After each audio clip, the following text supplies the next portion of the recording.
kuyu tоман düştü. Kişi şundi hayaz idi. Kuyu tоман berhi zaman. Mine uğradı irtelerim hay dumanlı. Kayşaklarda yaz bulsa da başkayımda duman bugün. Tanışak duman, yumuşak duman.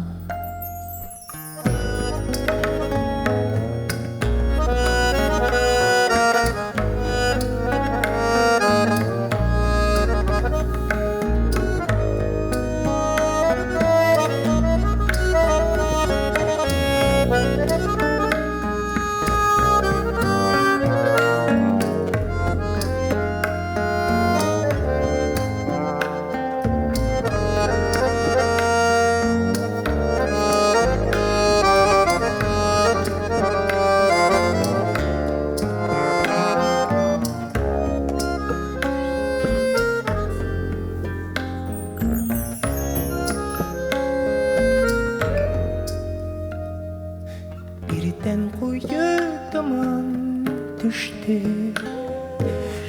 Kişi şimdi hayaz idi. Kuyu duman berhi zaman. Mine uğradı irtelerim hay dumanlı. Ayşaklarda yaz bulsa da başkayımda duman bugün. Tanışak duman,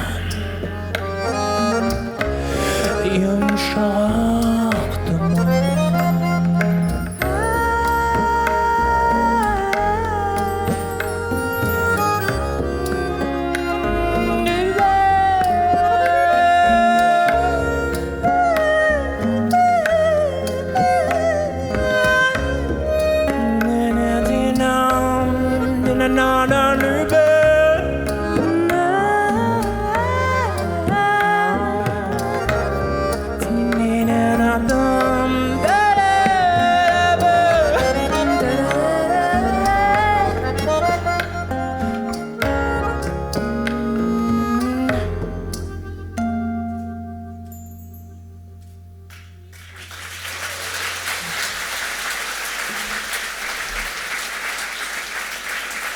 Спасибо большое.